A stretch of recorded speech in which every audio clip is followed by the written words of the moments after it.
Bienvenidos a un video sobre la tabla periódica, presentado a ustedes por el Grupo 2 de Nivelación de Bioquímica y Farmacia, Universidad Central del Ecuador. En la actualidad, todos hemos visto o escuchado de la tabla periódica. La hemos comprado en librerías, en su formato amarillo, la hemos encontrado en libros, en sus últimas páginas, o la hemos encontrado en internet. Pero, ¿alguna vez te has puesto a pensar en cuál fue su historia y en todos los cambios que tuvo que hacer hasta llegar a ser la tabla periódica que tú conoces? Pues hoy te hablaremos de esta, su historia y sus generalidades. Lo cierto es que la historia de la tabla periódica es muy importante e interesante al momento de estudiar química, y en general es de gran importancia para el entendimiento que tiene la humanidad sobre el mundo que lo rodea. Y es que, al principio se conocían solo 4 elementos griegos. Hubo conceptos equivocados y acertados, hasta llegar a los 118 elementos que conocemos actualmente. Por lo cual, vale la pena recordar a todos aquellos científicos, matemáticos, filósofos que contribuyeron a su concepción. La necesidad del ser humano para organizar las cosas llevó al químico Johann Wolfgang Doppelgänger en 1817 a elaborar un informe que mostraba una relación entre la masa atómica de ciertos elementos y sus propiedades. Además, años después, en 1829, se destacó por el modelo de las tríadas, al enfatizar la existencia de similitudes entre elementos, donde la masa de los elementos de en medio eran el promedio de los elementos de los extremos. Así es como, en 1862, Alexandre Émile Pécuchet, un geólogo mineralista, ordenó todos los elementos según sus pesos atómicos, proponiendo el tornillo telúrico. Este consistía en un cilindro que tenía una espiral descendente, donde se acomodaban los elementos, y cada 16 unidades de peso se repetían sus propiedades de los elementos que quedaban en una línea vertical.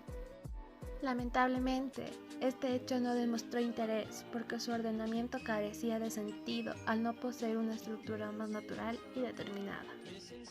Ya para el año de 1863, Johann Newlands ya clasificaba los elementos en un total de 7 grupos, mientras que también exploraba las relaciones numéricas entre sus pesos atómicos. En 1866, confeccionó una tabla aún más completa que contenía 62 elementos.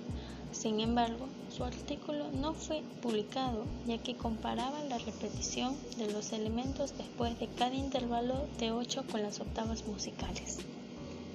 En función del volumen atómico y de otras propiedades como el peso atómico, Lothar Meyer construyó una tabla periódica en la que aparecen ordenados los elementos según el peso atómico creciente, semejante a la de Mendeleev.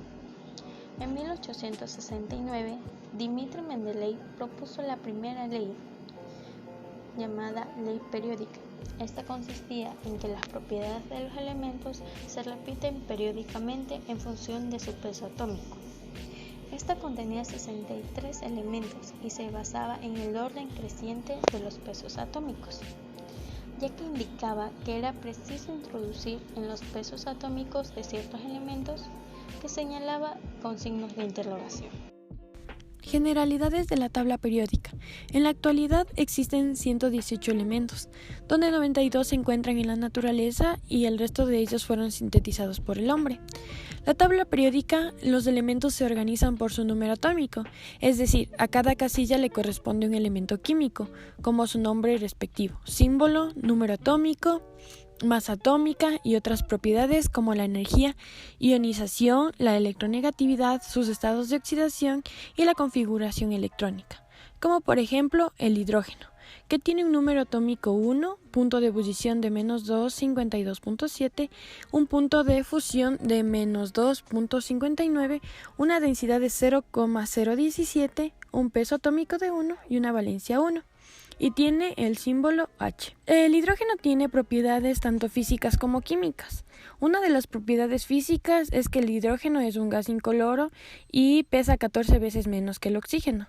Y las propiedades químicas es que el hidrógeno pierde un electrón y forma enlaces covalentes. Periodos. En total son 7 periodos horizontales, enumerados de arriba hacia abajo, en la que todos los elementos de un mismo periodo tienen el mismo valor cuántico n. en su carga de valencia.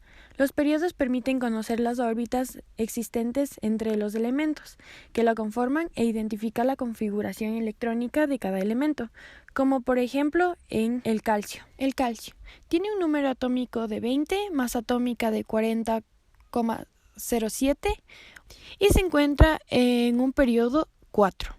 Es decir, para llegar a su configuración electrónica pasaría por 1s1, 2s2, 2p6, 3s2 y 3p6 y 4s2, llegando hasta su periodo. Por otra parte, la tabla periódica se divide en bloques. Estos bloques son 4 en total: S, D, P y F.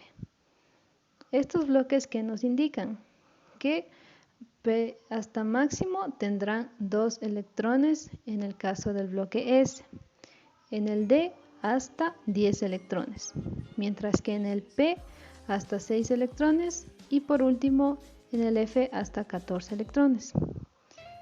Por ejemplo, en el caso del flúor, cuyo número atómico es igual a 9, realizamos su configuración electrónica y nos damos cuenta de que termina en 2pz1. En este caso, como se pueden observar, está fraccionado el 2p. Entonces, si sumamos los p cuadrados, nos damos cuenta que son en totales en p5. Entonces, este elemento se va a encontrar en esa casilla como la que se encuentra señalada en la imagen.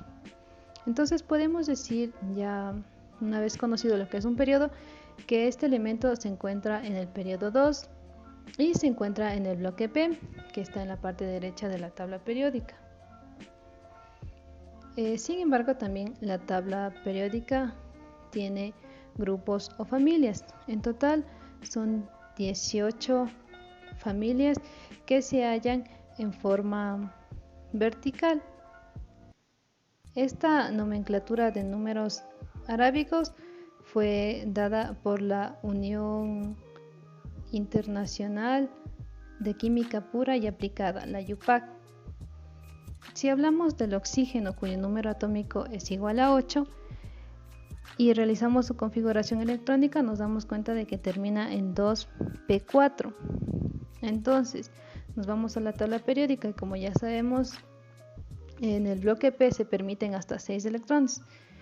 Entonces, vamos a saber que ya este elemento pertenece al bloque P y también tiene un periodo de 2 y por ende pertenece a la familia de los chalcógenos.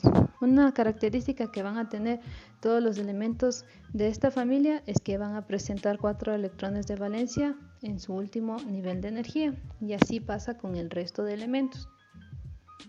Por último, con respecto a los elementos que hemos seleccionado, están el galio, el germanio, el francio y el argón. Si hablamos del galio, este fue descubierto en 1875 por Lecoq de Bois-Badron y su nombre proviene de la palabra latina galia.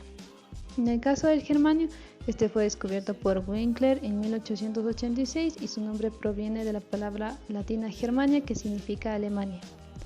En el caso del francio, fue descubierto por Perey en 1939 y su nombre se debe al país en el que fue descubierto, en este caso Francia. Por último, el argón, que fue descubierto en 1894 por Lord Rayleigh y William Ramsay. Su nombre proviene de la palabra griega argos, que significa inactivo debido a su inercia química, y este fue obtenido gracias a que lo aislaron mediante el estudio del residuo obtenido al eliminar nitrógeno, oxígeno y dióxido de carbono del aire. Esta ha sido una breve explicación sobre la tabla periódica. Muchas gracias por su atención.